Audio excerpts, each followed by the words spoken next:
Hello friends, कैसे आप सभी लोग। आई होप आप सभी लोग बहुत बहुत अच्छे होंगे। तो मेरा नाम है आकाश कुमार और स्वागत करता हूं मैं आप सभी के अपने चैनल केयरवेल फार्मा में।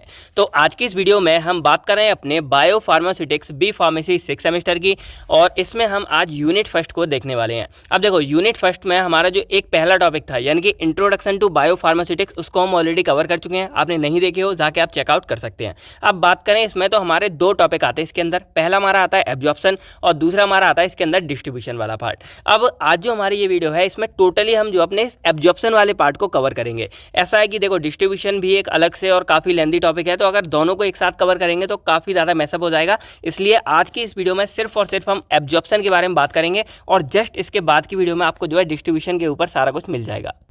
अब एक और बात है कि इस वीडियो को हम जो है इसके इंपॉर्टेंट क्वेश्चन के बेस पर कवर करने वाले हैं। और अगर आपने इस इंपॉर्टेंट क्वेश्चन ये वाली नहीं देखी हो वीडियो, तो जाके जरूर से देख लेना। उसमें मैंने बताया कि यूनिट फर्स्ट हमारी सबसे ज़्यादा इंपॉर्टेंट है, और जो हमारा एब्जॉर्प्शन वाला इसके अंदर पार्ट है, उसमें से दो क्वेश्चन हमारे फिक्स रेगुलर बनते हैं। अब उनमें से कोई एक क्वेश्चन 100% आता है। अब यहाँ पर क्वेश्चन हमारा पहले तो डिफाइन आप बायो फार्मास्यूटिक्स आप पहली वाली वीडियो में जाके देख लेना, अभी मैं बता दूंगा। सेकंड हमारा जो एब्जॉर्प्शन वाला पार्ट है, तो उसका डेफिनेशन वगैरह आपको आनी चाहिए। फिर उसके अंदर जो मैकेनिज्म हमारे आते हैं, जिसके अंदर हमारे बहुत सी चीज़ें आती हैं, एक्टिव ट्रांसपोर्ट आते हैं हमारे, और नॉन आयनिक डिफ्यूजन पैसिव, ये सारी चीज़ों में से कोई सा सेपरेटली आ सकता है, या फिर पूरा का पूरा यही हमारा लॉन्ग में आ जाता है 10 मार्क्स में, और आरजीपी वगैरह में 15 मार्क्स में आ जाता है। उसके बाद हमारा इसमें सेकंड क्वेश्चन आता है फैक्टर इन्फ्लुएंसिंग ड्रग एब्जॉर्प्शन। तो ये भी काफ़ी ज़्यादा इंपॉर्टेंट है, जिसमें फिजियोलॉजिकल, फार्मास्यूटिकल, पेशेंट रिलेटेड ये सारे फैक्टर आते हैं। तो ये भी काफ़ी ज़्यादा इंपॉर्टेंट है। तो दोनों में से एक तो 100% क्वेश्चन आता ही आता है, और ये दोनों भी कई बार मतलब दोनों आ जाते हैं एक 5 में एक साथ में। तो इस तरह आप यहाँ पर देख लेना। उसके बाद लास्ट हमारा ये क्वेश्चन इसमें आता है नॉन पर ओरल एक्स्ट्रावास्कुलर रूट कौन कौन से, उसके ऊपर एब्जॉर्प्शन बतानी है। तो इस पर हम ज़्यादा बड़ा नोट नहीं पढ़ेंगे, शॉर्ट में ही पढ़ेंगे। तो ये 3 क्वेश्चन हमारे बेसिकली रहेंगे, और हमारा जो सिलेबस एब्जॉर्प्शन वाला पार्ट है वो आज इस वीडियो में कंप्लीट हो जाएगा। और एक बात फिक्स है कि बस आज की इस वीडियो से आप कम से कम जो है 10 से लेके 15 मार्क्स तक आप इसी वीडियो से लेने वाले हो, यानी कि सिर्फ एब्जॉर्प्शन वाले पार्ट से आपको 10 से 15 मार्क्स मिलने वाले हैं। और एक और बात कि देखो, वीडियो को आपको पूरा देखना है। रीज़न है कि नोट्स इतने ज़्यादा प्रॉपर नहीं बन पाए हैं, बाद के जो फैक्टर ये सारे क्वेश्चन हैं, तो आप वीडियो को देख के अच्छे से समझ लेना। इसमें जो जो कमी है मैं सारे कुछ आपको बता दूंगा। चलिए, तो सबसे पहले हम समझते हैं एब्जॉर्प्शन के बारे में कि एब्जॉर्प्शन हमारा क्या होता है, और उसके बाद उसके मैकेनिज्म के बारे में समझेंगे। तो देखो, सिंपल हम लोग जानते हैं कि जैसे हम कोई भी दवा वगैरह खाते हैं, तो उस दवा का इफेक्ट हमें मिलेगा कैसे। भाई एक चलो लॉजिकल बात सोचो कि जैसे मान लो आपने कोई भी दवा खाई, सिर दर्द की दवा खाई, तो वो जो हम दवा खा रहे हैं वो तो हमारे पेट में जा रही है, लेकिन वो दवा हमारा असर सिर में कैसे दिखा रही है, ये एक लॉजिकल क्वेश्चन है। तो वैसे तो आप सबको इसका आंसर पता होगा कि वो दवा क्या होगी, वो हमारी पेट में जाने के बाद वो हमारी क्या होगी, ब्लड के अंदर पहुँच जाती है। और जो हमारा ब्लड है वो हमारा पूरी बॉडी में फ्लो करता है। तो वही ब्लड क्या करेगा, हमारी उस दवा को यहाँ से कहाँ पहुँचा देगा, ब्रेन तक पहुँचा देगा, और उसके बाद वो दवा अपनी ब्रेन में जाके जो भी रिसेप्टर होंगे उनके ऊपर बाइंड करके और अपना एक्शन शो करेगी। तो यहाँ पर एक बात हमको समझ आ रही है कि अगर हमें कोई भी दवा है, उसका अगर हमको एक्शन चाहिए या उसका हमें काम चाहिए, तो वो दवा हमारी ब्लड में पहुँचना बहुत ज़्यादा ज़रूरी है। अब यहाँ पर सिंपल हम एब्जॉर्प्शन यही हमारी है कि जब भी हम कोई दवा खा रहे हैं, तो उस दवा का हमारे ब्लड के अंदर पहुँचने की जो प्रोसेस है, उसी को हम क्या बोलते हैं, एब्जॉर्प्शन बोलते हैं। चलो सिंपल अगर हम इसको डिफाइन करें तो बोल सकते हैं कि absorption is defined as the, यानी कि हम इसको ऐसे डिफाइन कर सकते हैं, मूवमेंट ऑफ ड्रग मॉलिक्यूल्स, यानी कि जो कोई भी हमने ड्रग मॉलिक्यूल्स खाए हैं उनका जो मूवमेंट हो रहा है, यानी कि जो ट्रांसफर हो रहे हैं, वो from its side of administration, यानी कि जिस साइड से हमने इसको मतलब अंदर ले रहे हैं, हम एडमिनिस्ट्रेट कर रहे हैं, यानी कि अंदर खा रहे हैं। तो यहाँ पे हम ओरल रूट से ले रहे हैं, तो ये हमारी क्या हो जाएगी, साइट ऑफ एडमिनिस्ट्रेशन। तो यहाँ पर क्या लिखा है कि from its site of administration to the systematic circulation in unchanged form. इसको हम अभी समझेंगे, पहले समझो किसमें, सिस्टमैटिक सर्कुलेशन, यानी कि सिंपल यहाँ बोला जा रहा है सिस्टमैटिक सर्कुलेशन से मतलब होता है हमारा ब्लड सर्कुलेशन, यानी कि जो हमारा ब्लड है, क्योंकि वो पूरे के पूरे हमारे बॉडी के सिस्टम में मूव करता है, इसीलिए उस ब्लड वाले पूरे सिस्टम को हम सिस्टमैटिक सर्कुलेशन नाम से जानते हैं। तो यहाँ पर डिफाइन कर सकते हैं हम एब्जॉर्प्शन को इस तरह कि जब भी हम कोई भी दवा खा रहे हैं, तो वो दवा हमारी साइट ऑफ एडमिनिस्ट्रेशन, यहाँ से हम उसको खा रहे हैं, वहाँ से लेके हमारे जो ब्लड के अंदर वो पहुँच जा रही है, इस पूरी प्रोसेस को हम क्या बोलते हैं, एब्जॉर्प्शन बोलते हैं। तो सिंपल हम यहाँ पर समझ गए कि लेट करो हमने कोई भी दवा खाई, वो हमारे पहले गई पेट में गई, पेट में जाने के बाद वो क्या होगा, उस दवा के साथ होगा डिसइंटीग्रेशन। अब ये क्यों हुआ भाई, सिंपल सी बात है, मान लो आपने कोई टैबलेट खाई है, तो ऐसा तो नहीं कि वो पूरी की पूरी साबित मतलब पूरी आपकी बड़ी वाली टैबलेट यहाँ पेट में आगे ये सब करते हुए आपके इस ब्लड वेसल्स में अंदर चली जाएगी, ऐसा पॉसिबल है, बिल्कुल नहीं है, क्योंकि भाई इतनी बड़ी टैबलेट है। तो उसका होता है पहले डिसइंटीग्रेशन, इसका मतलब है उसका होगा ब्रेकडाउन, यानी कि वो टूट कर छोटे छोटे पार्ट्स में हमारी कन्वर्ट हो जाएगी। अब जैसे ही उसका डिसइंटीग्रेशन हो जाता है, उसके बाद वो उसका होगा डिसोल्यूशन। अब डिसोल्यूशन मतलब क्या है, देखो मान लो लेट करो कि हमारा पेट एकदम अभी ड्राई है, यानी कि सूखा हुआ है, इसमें कुछ भी मतलब नहीं है। अब यहाँ पर अगर हमारी टैबलेट टूट जाती तो क्या सूखी टैबलेट यानी कि सूखा जो पाउडर है वो हमारा यहाँ पे ट्रांसफ़र कर सकता है किसी चीज़ को? बिल्कुल नहीं कर सकता है। इसके लिए क्या चाहिए, उसको सॉल्यूशन फॉर्म में कन्वर्ट होना पड़ेगा। तो जो हमारा स्टमक होता है, ये वाला पार्ट है, और ये जो हमारा पूरा पार्ट है, ये हमारा क्या होता है, इसमें तरह तरह के हमारे फ्लूइड्स प्रेजेंट होते हैं। आपको पता होगा डाइजेस्टिव फ्लूइड्स प्रेजेंट होते हैं, HCl भी प्रेजेंट होता है, वाइल एसिड प्रेजेंट होता है, पैनक्रियाटिक जूस प्रेजेंट, यानी कि बहुत सारे फ्लूइड्स हमारे प्रेजेंट होते हैं। तो उन्हीं सब फ्लूइड्स के साथ क्या होता है, और हाँ एक और बात, जब भी हम कोई दवा खाते हैं तो पानी वगैरह के साथ खाते हैं, तो वो हमारा वाटर भी हो गया। तो जितने भी ये हमारे फ्लूइड्स हैं, इन सब के साथ मिलकर जो हमारे ये डिसइंटीग्रेशन वाले जो पार्ट है इस ड्रग का, वो हमारा मिक्स हो जाता है, और मिक्स होने के बाद क्या होता है, वो ड्रग हमारा इसके साथ अच्छे से सॉल्यूशन फॉर्म करेगा। तो इसी प्रोसेस को हम यहाँ पर क्या बोलते हैं, डिसोल्यूशन। यानी कि पहले हमारी होगी डिसइंटीग्रेशन, उसके बाद हमारी होगी डिसोल्यूशन, और उसके बाद देन जब हमारा ये ड्रग है सॉल्यूशन फॉर्म में कन्वर्ट हो जाएगा, देन ये हमारा क्या होगा, यहाँ से हमारा एब्जॉर्ब होगा। अब कैसे, तो यहाँ से हमने खाई, यहाँ पे टूट पे हमारा पूरा यहाँ पर कायम सा बन जाता है। कायम जिन लोगों को नहीं पता, जब भी हम कोई ड्रग वगैरह खाते हैं तो वो यहाँ पर जो भी हमारा मटेरियल बन जाता है, ड्रग हो या खाना पीना कुछ भी हम खाएं, जो कोई भी हमारा मटेरियल जो इधर फॉर्म होता है वो हमारा यहाँ नीचे जाके कहाँ जाएगा भाई, स्मॉल इंटेस्टाइन में जाता है, उसके बाद ही तो यहाँ एब्जॉर्प्शन शुरू होती है। तो ये जो मटेरियल है यहाँ से यहाँ ट्रांसफर होकर नीचे जा रहा है, इसी को हम क्या बोलते हैं, काइम बोलते हैं। और इसमें बहुत सारे डाइजेस्टिव एंजाइम प्रेजेंट होते हैं, फूड प्रेजेंट होता है, अगर कोई दवा ड्रग खाते हैं तो ड्रग प्रेजेंट होता है। तो ये सारा मिक्सचर एक तरह से हमारा काइम कहलाता है। तो यहाँ पर ये काइम हमारा नीचे आ जाता है। उसके बाद यहाँ पर जाके क्या होता है, अगर आप देखोगे तो जो स्मॉल इंटेस्टाइन है उसमें इस तरह के बिलाइज प्रेजेंट होते हैं। आपको दिखेगा ऐसे उंगलियों, फिंगर टाइप, आप लोगों ने पहले पढ़ा होगा। तो ये जो फिंगर टाइप के होते हैं, इनके अंदर हमारी क्या होती है, ब्लड वेसल्स प्रेजेंट होती हैं। तो इसको एक जूम करके मैंने बना दिया। तो यहाँ पर लेट करो, ये है, तो आपको पता होगा ये एपिथेलियल सेल, हमारी अंदर वाली जो सेल है, यानी कि जो स्मॉल इंटेस्टाइन है उसके अंदर की ये हमारी क्या है, एपिथेलियल सेल है, या इसको हम जो है एपिथेलियम लेयर नाम से भी जानते हैं। यानी कि अंदर वाली जो लेयर है हमारी इसकी स्मॉल इंटेस्टाइन की, वो है। अब इधर वाला जो पार्ट है इसको हम बोलेंगे ल्यूमन। ल्यूमन मतलब क्या है, जो अंदर यहाँ से हमारा कोई भी जो कंटेंट है वो हमारा मूव करेगा और फाइनली जाके बाहर निकलेगा, तो वो अंदर वाले पार्ट को हम ल्यूमन बोलते हैं, आप समझ गए होंगे। और इसके जो ल्यूमन और इसके बाद जो हमारी अंदर चीज़ है वहाँ पर हमारी प्रेजेंट होती है ब्लड वेसल्स, जो हमारी फाइनली क्या होती है, पूरी बॉडी में ट्रांसफर होती हैं। तो ये जो हमारा ल्यूमन वाला पार्ट है, यहाँ पर जो हमारा ड्रग पार्टिकल पहुँचा है इस सॉल्यूशन डिसोल्यूशन की फॉर्म, यानी कि सॉल्यूशन की फॉर्म में, वो हमारा इस एपिथेलियम सेल को तरह तरह के मैकेनिज्म से क्रॉस करेगा। इसको मतलब क्रॉस करने के बाद हमारा कहाँ, ब्लड वेसल्स में पहुंच जाता है। और ये जो पूरी प्रोसेस है, यानी कि एक्चुअल में जो ये प्रोसेस है कि ड्रग पार्टिकल्स का हमारे सिस्टमैटिक सर्कुलेशन में रीच्ड होना, यानी कि पहुंचना ही हमारा क्या कहलाता है, एब्जॉर्प्शन कहलाता है। तो आई होप आप लोग एब्जॉर्प्शन समझ गए होंगे। अब समझते हैं इसकी आगे की कहानी। तो अगर आप लोगों ने ध्यान दिया हो तो यहाँ पर जो हमारी डेफिनेशन है वहाँ पे एक वर्ड और आता है, अनचेंज्ड फॉर्म। आपको ये कहीं भी आप डेफिनेशन पढ़ोगे आपको ये मिल जाएगा। अब इस अनचेंज फॉर्म से आप क्या समझोगे, चेंज मतलब, अनचेंज मतलब होता है कुछ भी चेंज ना हो, लेकिन यहाँ तो हमारा जो ये टैबलेट या कुछ भी हमने खाई वो तो टूट कर हमारा बिखर कर और यहाँ एक सॉल्यूशन फॉर्म में कन्वर्ट हो चुकी है। तो क्या हम इसको अनचेंज बोलेंगे? बिल्कुल नहीं बोलेंगे। यहाँ पे अनचेंज का मतलब ये है कि जो हमारा ड्रग, हमने जो ड्रग खाया है उसका केमिकल नेचर ही बदल जाए। यानी कि मान लो हमने कोई भी चीज़ खाई, अल्कोहल बेस की खाई, या मान लो कोई भी हमने एल्डिहाइड वगैरह खाई और वो कीटोन्स में, यानी कि उसका एक तरह से नेचर ही बदल गया। या एक और हो सकता है कि वो मेटाबोलाइज हो जाए, मेटाबोलाइज होकर वो इनएक्टिवेट फॉर्म में हो जाए। तो इस तरह के जो ड्रग अगर हमारे हो जाएंगे तो वो फिर ड्रग ही नहीं रहे, क्योंकि भैया हमने उस पर्पज़ से तो उसको दिया ही नहीं था ना। तो ये इसलिए ज़रूरी है कि जो हमारा ड्रग है यहाँ पर वो अनचेंज फॉर्म में यहाँ पर ब्लड वेसल्स में पहुँचे, और इस वजह से वो अपना यहाँ पर जो भी एक्शन दिखाना हो वो अपना एक्शन यहाँ पे शो कर सके। तो अब यहाँ पर हमारे सामने दो चीज़ें आ रही हैं। पहली जा रही है कि जो भी ड्रग हमारे यहाँ से यहाँ मूव कर रहा है वो कुछ ना कुछ मैकेनिज्म के थ्रू कर रहा है, यानी कि कोई से यहाँ प्रोसेस हो रही है। यहाँ तो मैंने डायरेक्टली दिखा दिया कौन कौन से मैकेनिज्म है, वो हम आगे पढ़ेंगे। दूसरा, वो यहाँ पर एक मेम्ब्रेन को क्रॉस करता हुआ जा रहा है, यानी कि आपको यहाँ एक मेम्ब्रेन दिख रही होगी, या आप सिंपल अगर इस वाले से देखो तो मान लो ये हमारा ड्रग पार्टिकल है जो हमारा कहाँ है अभी, ल्यूमन वाले पार्ट में, यानी कि हमारे GIT वाले अंदर पार्ट में। अब वो हमारा एक मेम्ब्रेन को क्रॉस करते हुए कहाँ पहुँच गया, हमारे ब्लड स्ट्रीम में पहुँच गया। उसके बाद वो यहाँ से अपने तरह तरह के डिस्ट्रीब्यूट होगा, रिसेप्टर वगैरह पास जाएगा और अपना यहाँ पर एक्शन शो करेगा। तो अब अगर हम इस मेम्ब्रेन की बात करें तो मेम्ब्रेन ये क्या होती है कि it is an biological membrane. ये एक हमारी क्या है, बायोलॉजिकल मेम्ब्रेन है, which made up with phospholipid की बाइलेयर, फॉस्फोलिपिड बाइलेयर। यानी कि आप लोगों ने ये देखा होगा कोई भी हमारी जो होती हैं वो मोस्टली लाइपोफिलिक नेचर की होती हैं, और ये हमारी फॉस्फोलिपिड बाइलेयर की बनी होती हैं। अब यहाँ पर एक बात नोट करने वाली जो आपको आगे समझ आएगी, बस नोट कर लो कि ये हमारी क्या होती हैं, लाइपोफिलिक नेचर की होती हैं। क्या होती है हमारी, लाइपोफिलिक नेचर की। जब हम फैक्टर अफेक्टिंग पढ़ेंगे तो ये चीज़ आपके काम आएगी। तो अब हमको क्या समझना है कि ये जो हमारा ड्रग है वो आखिर इसको क्रॉस करके इस ब्लड के अंदर पहुंचा कैसे, और उसके लिए उसको कौन कौन से मैकेनिज्म फॉलो करने पड़े हैं। तो यहीं पर हमारा पहला क्वेश्चन बन के आ जाता है सबसे इंपॉर्टेंट कि right the mechanism of drug absorption through GIT, यानी कि जीआईटी के थ्रू हमारा जो मैकेनिज्म है ड्रग एब्जॉर्प्शन का वो कैसे होता है। अब एक और बात कि इसको एक तो इस नाम से भी जान सकते हैं ड्रग ट्रांसफर मैकेनिज्म, क्योंकि यहाँ पर जो हमारा एक्चुअल में क्या हो रहा है कि ड्रग ही तो ट्रांसफर होकर हमारे ब्लड में पहुंच रहा है। एक और जानते हैं इसको membrane transport mechanism. Membrane transport क्यों? क्योंकि भाई ये एक हमारी मेम्ब्रेन को क्रॉस करता हुआ हमारे ब्लड के अंदर पहुंच रहा है, तो इसको हम मेम्ब्रेन ट्रांसपोर्ट नाम से भी जानते हैं। तो बस कंफ्यूज मत होना, अगर इन दोनों नाम से आता है तो आपको यही चीज़ लिख के आनी है। तो अब अगर एक क्वेश्चन की बात करें तो देखो, या तो ये पूरा का पूरा हमारा लॉन्ग में आएगा 10 मार्क्स में, या फिर इसके अंदर हमारे जो क्लास अगर आता है क्लासिफाइड ड्रग ट्रांसफर मैकेनिज्म या फिर आता है ड्रग एब्जॉर्प्शन, तो ये आप 6-7 पॉइंट है, इनको आप सिंपल ऐसे ही लिख देना, आपका क्लासिफिकेशन हो जाएगा।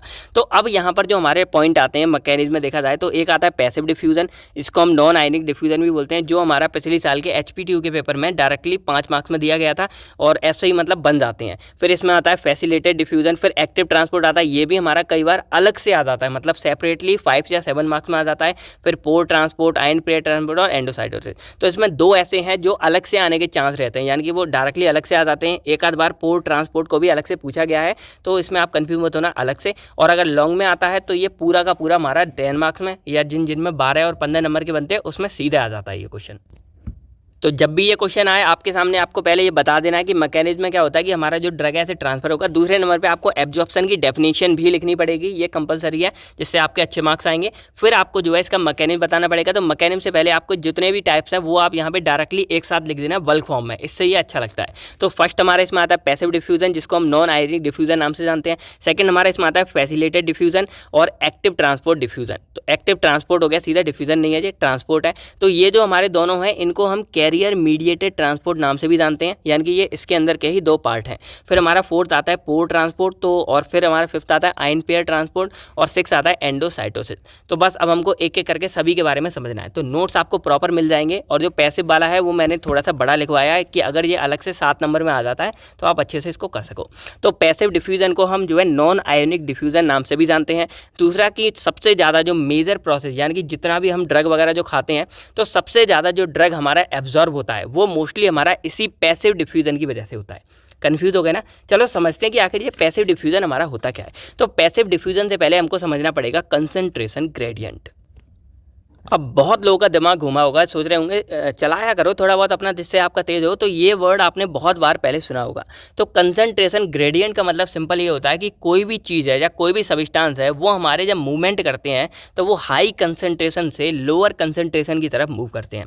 अब कन्फ्यूज होगा ये क्या चीज़ है। तो देखो सिंपल, आप पहले कंसंट्रेशन वर्ड का समझो। कंसंट्रेशन वर्ड का मतलब होता है कोई भी अमाउंट या फिर कोई भी क्वान्टिटी। अब जैसे मान लो मैंने यहाँ रख दिए, ये आपके सामने 5 पेन समझ लो, चलो 5 पॉइंट है। तो अगर मैं इसको यहाँ पे रख दूँ ये 3 और यहाँ पे मैं रख दूँ 2, तो यहाँ पर आप बोल सकते हो कि इसमें 3 पेन की कंसंट्रेशन है और यहाँ पर हमारी सिर्फ 2 पेन की कंसंट्रेशन। तो हम बोल सकते हैं कि ये हमारा हो गया हाई कंसंट्रेशन वाला एरिया, क्योंकि यहाँ 3 पेन है और यहाँ सिर्फ 2 है, तो ये हमारा हो गया लो कंसंट्रेशन वाला एरिया। तो इससे आप समझ गए होंगे। तो यहाँ पर बात हो रही है ड्रग सब्सटेंस की, यानी कि जो कोई भी हम ड्रग खा रहे हैं ना, उसको यहाँ पर एज अ कंसंट्रेशन हम यूज़ कर रहे हैं।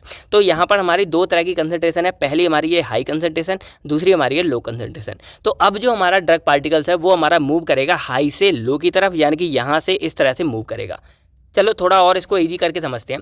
लेट करो कि आपके सामने एक तरह से रोलर है, कोई भी मतलब ऐसे ही है, स्लाइडिंग तो की होगी भाई, हर एक बच्चों वगैरह ने करते हैं। तो यहाँ पे मान लो ये जो एरिया इसको हम बोलेंगे हाई कंसंट्रेशन, ये एरिया इसको हम बोलेंगे लो वाला। तो अब अगर मैं यहाँ पर कोई भी बॉल वगैरह रख देता हूँ, कुछ भी चीज़ रखता हूँ, तो वो हमारी जब नीचे स्लाइड करेगी तो क्या इसको कोई भी एनर्जी या किसी चीज़ की ज़रूरत है? भाई ऑब्वियसली बात है कुछ भी नहीं, क्योंकि ये क्या हो जाएगी अपने इसी फोर्स के द्वारा इजीली वो नीचे चली जाएगी। कौन कौन से फोर्स लगेंगे? पहला तो भाई ग्रेविटेशनल लगेगा हल्का फुल्का, और दूसरा हमारा क्या लगेगा? काइनेटिक एनर्जी यहाँ पर फॉर्म होगी। चलो मैं इसका मैकेनिज्म आपको नहीं समझा रहा, बहुत लंबा हो जाएगा। सिंपल समझो कि जब भी कोई चीज़ हम ऊपर से नीचे जब ऐसे करेंगे तो भाई ऑब्वियसली बात है लॉजिकली भी देखेंगे तो ऑटोमेटिक हमारी नीचे आ जाएगी यहाँ पर।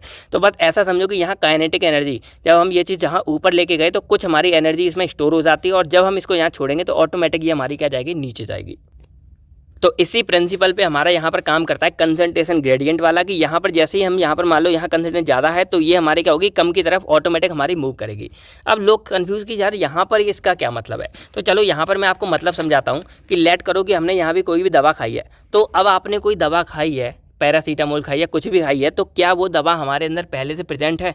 बिल्कुल नहीं प्रेजेंट है भाई। ऑब्वियसली बात है, आप कोई दवा खा रहे हो तो पहले से प्रेजेंट नहीं है। तो लेट करो कि ये हो गया आपका, ये वाला एरिया हो गया साइट ऑफ एडमिनिस्ट्रेशन, यानी कि जहाँ से आपको वो दवा आपने ओरल रूट से खाई हुई है, तो ये आपका हो गया साइट ऑफ एडमिनिस्ट्रेशन। ये मान लो ये आपका हो गया ब्लड वाला एरिया, यानी कि जहाँ पर आपकी दवा को पहुँचना है। अब थोड़ा बहुत अंश पहले से होता है, तो लेट करो कि यहाँ पर आपका छोटा सा ये वाला पार्ट प्रेजेंट है पहले से, और यहाँ पर आपने कोई दवा खाई है। तो जहाँ से आपने दवा ज़्यादा खाई भाई, ऑब्वियसली बात है वहाँ पर आपकी दवा ज़्यादा है, क्योंकि पहले से तो आपकी बॉडी में है नहीं। तो इसी मूवमेंट पे क्या होगा कि अब यहाँ पर ज़्यादा है जहाँ से आपने दवा खाई है, और यहाँ पर कम है, तो हमारी दवा क्या होगी, यहाँ से यहाँ पे क्या करेगी, मूव करेगी। तो इसी बेस पे काम करता है हमारा ये वाला, कि जैसे ही हम कोई भी दवा वगैरह खाते हैं, इस जगह पे हमारा ड्रग ज़्यादा है, इस जगह हमारा कम है ब्लड के अंदर, तो वो ऑटोमेटिक हमारा यहाँ से यहाँ पे क्या करने लगता है, ट्रांसपोर्ट करने लगता है। तो इसी को हम क्या बोलते हैं यहाँ पर, कंसंट्रेशन ग्रेडियंट बोलते हैं, यानी कि हाई कंसंट्रेशन से लो की तरफ हमारा ऑटोमेटिक ड्रग सब्सटेंस मूव करेगा, और इसके लिए उसको कोई भी एक्सटर्नल एनर्जी की ज़रूरत नहीं है। जो काइनेटिक एनर्जी है वो तो ऑटोमेटिकली हम सबके पास प्रेजेंट होती है अंदर से, क्योंकि काइनेटिक का मतलब होता है गतिज ऊर्जा, यानी कि छुपी हुई जो एनर्जी होती है उसी को बोलते हैं। तो ये तो ऑटोमेटिक हमारी मूवमेंट करने वाली एनर्जी है, काइनेटिक मतलब मूवमेंट होता है, तो ऑटोमेटिक हमारी चलती रहती है। सॉरी, वो छुपी हुई पोटेंशियल होती है, ये हमारी काइनेटिक है, यानी कि मूवमेंट वाली एनर्जी है। तो बस इसके बेस पे हमारे यहाँ पर मूव करती है, ज़्यादा से कम की तरफ मूव करती है। तो बस इतना आपको यहाँ पे लिखना है। उसके बाद यहाँ पे आप चाहो ये डायग्राम बना सकते हो, मैंने अच्छे से बनाया। तो अगर आप सिंपल डिफाइन करो तो बोल सकते हो कि in this absorption drug move across the concentration. अब ये वर्ड मैंने इसीलिए बताया कि कंसंट्रेशन आप समझ गए, यानी कि हाई से लो की तरफ, तो ये अक्रॉस द कंसंट्रेशन करता है, यानी कि जिस बहाव में, जिस तरफ हमारा कंसंट्रेशन चल रहा है उसी तरफ हमारा जो ड्रग है वो मूव करेगा। तो यहाँ पर आपको देखने में ही दिख रहा होगा कि लेट करो ये हमारा ल्यूमन वाला पार्ट है और ये हमारा ब्लड वाला पार्ट है, ये बीच की हमारी मेम्ब्रेन है जो लाइपोफिलिक नेचर की है, और यहाँ पर जो हमारा ड्रग है वो यहाँ पे आपको दिख रहे होंगे। अब यहाँ पर जो ड्रग है वो हमारा क्या है, ज़्यादा मात्रा में, और यहाँ पर जो ड्रग है वो हमारा कम मात्रा में। तो हमारा जो ड्रग है वो यहाँ से यहाँ की तरफ क्या करेगा, मूव करेगा, और ये अपने आप मूव कर रहा है। इसी को हम क्या बोलेंगे यहाँ पर, पैसिव डिफ्यूजन बोलते हैं। और ये हमारा कंसंट्रेशन ग्रेडियंट के अक्रॉस काम कर रहा है, यानी कि उसी की तरह ये हमारा काम कर रहा है, हाई से लो की तरफ ऑटोमेटिक हमारा जो ड्रग है वो मूव कर रहा है। और इसी सिद्धांत पे हमारा लगभग 90% जो कोई भी हम ड्रग या दवा खाते हैं वो हमारे इसी सिद्धांत, इसी प्रिंसिपल पे काम करते हैं, और वो सीधे हमारे यहाँ से यहाँ अंदर मूव करते हैं। और इसीलिए जो हमारा नॉन आयनिक वाला डिफ्यूजन है ये हमारा काफ़ी ज़्यादा इंपॉर्टेंट हो जाता है, क्योंकि मोस्टली दवा इसी पे काम करती हैं। तो एग्जाम में अलग से भी ये आ जाता है, तो आप अच्छे से इसको समझ लो।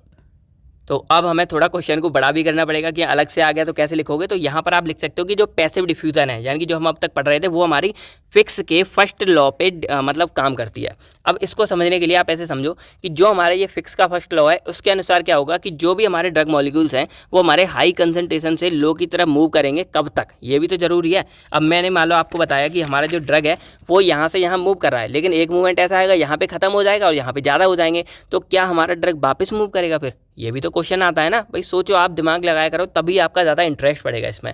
मान लो आपने यहाँ से दवा दी और यहाँ से हमारी दवा अंदर यहाँ पे मूव कर गई, तो अब जो हमारी दवा है वो भाई अंदर हमारी बॉडी के अंदर, ब्लड के अंदर ज़्यादा हो गई और बाहर हमारी कम हो गई, क्योंकि भाई गोली आप लगातार तो खा नहीं रहे हो, यहाँ पे कम हो गई। तो क्या हमारी जो दवा है वो वापस मूव करेगी? ऐसा तो नहीं होगा ना कि भाई आपने मान लो दवा खाई, अपने आप वो बाहर निकल रही हो आपकी बॉडी से, ऐसा नहीं होता। तो उसी पर हमारे यहाँ पर काम क्या करता है, फिक्स का फर्स्ट लॉ काम करता है। अब ये काम कैसे करता है, तो इसके लिए मैंने यहाँ पर आपके लिए छोटे छोटे डायग्राम बना रखे हैं।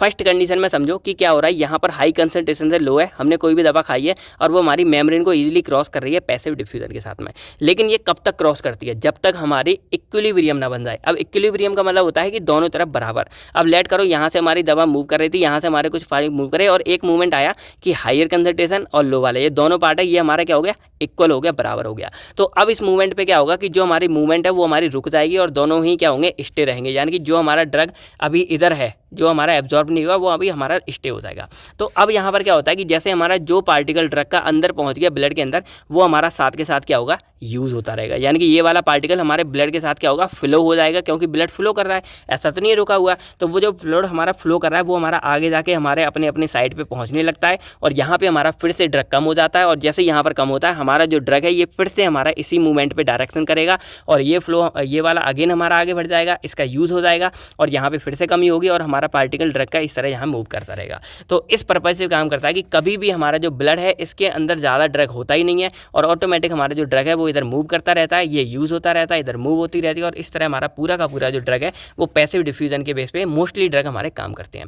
तो ये आप समझ गए होंगे, आई होप आपको अच्छे से समझ आ गया होगा। अब इसके लिए एक हमारा यहाँ पे फॉर्मूला बना हुआ है, मतलब लेवल में वो है कि रेट ऑफ डिफ्यूज़न, यानी कि ये रेट है डिफ्यूज़न का, कितना ड्रग हमारा मतलब अंदर मूव कर रहा है, वो is directly proportional to the concentration gradient. यानी कि सिंपल सी बात है कि यहाँ पर जो ये है कंसंट्रेशन ग्रेडियंट, मतलब है difference between higher concentration to lower concentration, इसी को हम बोलते हैं कंसंट्रेशन ग्रेडियंट।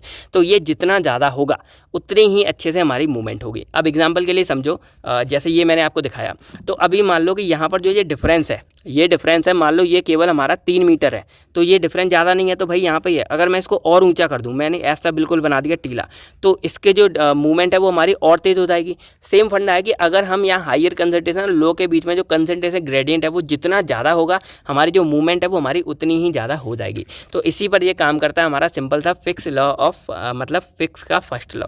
तो उसका यहाँ पर आपको दिख जाएगा मैथमेटिकल एक्सप्रेशन, इसको आप देख लो। उसके बाद वेयर क्या है, तो dQ/dt rate of drug diffusion है, ये हमारा डिफ्यूज़न कोफिशिएंट है। ये सारी बातें आप यहाँ लिख लेना, इसका तो आपको रट्टा लगाना पड़ेगा, मुझे पता है, तो आप यहाँ पे लगा लेना। समझने वाली बात मैंने आपको समझा दी। तो पहला आप समझ गए होंगे यहाँ पर हमारा सिंपल क्या था, पैसिव डिफ्यूज़न के बारे में।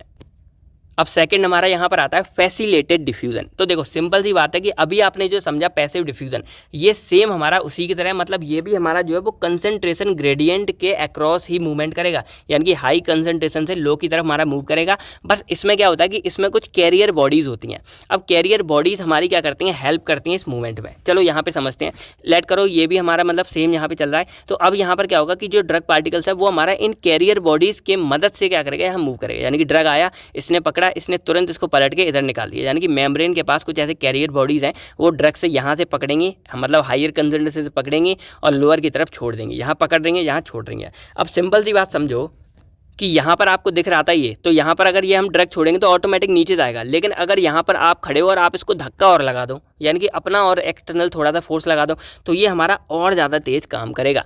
सेम फंडा यहाँ पर हो रहा है कि पहले से हमारी ये डिफ्यूज़न इस तरह से मूव कर रही है, लेकिन यहाँ कुछ कैरियर बॉडीज़ है वो हमारी और तेज़ इसको यहाँ पर पहुँचाने का काम कर रही हैं। तो इसलिए ये जो हमारा होता है वो थोड़ा सा फास्टर हो जाता है हमारे पैसिव डिफ्यूज़न से, यानी कि जो हमारी पहले चल रही थी उससे थोड़ा सा तेज़ ये हमारा क्या करेगा, काम करेगा। तो इसी तरह हमारा ये होता है फैसिलेटेड डिफ्यूज़न, यानी कि फैसिलेट, इसको ये हमारे जो कुछ कैरियर बॉडीज़ है वो इसको बढ़ाने का काम कर रही हैं और तेज़ हमारी डिफ्यूज़न करा रहे हैं और तेज़ हमारे ड्रग को अंदर पहुंचाने का काम कर रही हैं। तो ये सेकंड आप समझ गए होंगे। यहाँ पर एग्जांपल कुछ हैं, जैसे entry of glucose into RBC, यानी कि आरबीसी के अंदर जो हमारे ग्लूकोज, तो अगर आपको याद हो ट्रांसफेरिटीन नाम के हमारे कुछ ऐसे ही थे कैरियर बॉडी, जो यहाँ पर आरबीसी के अंदर हमारे ग्लूकोज पार्टिकल्स को पहुँचा रहे थे और भी चीज़ों को पहुँचाते थे। अगर आपको याद हो आयरन वाले पार्ट में हमने इसको थोड़ा सा पढ़ा था, मतलब।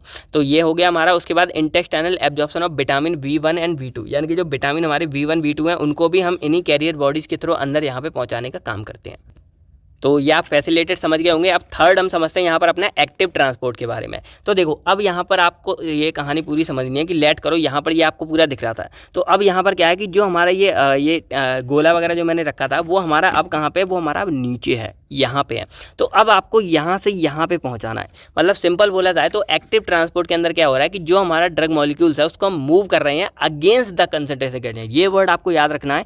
अगेंस्ट मतलब होता है अपोजिट डायरेक्शन में, यानी कि जो हम अब तक ड्रग को मूव करा रहे थे हाई से लो की तरफ, अब हमको मूव कराना है लो से हाई की तरफ।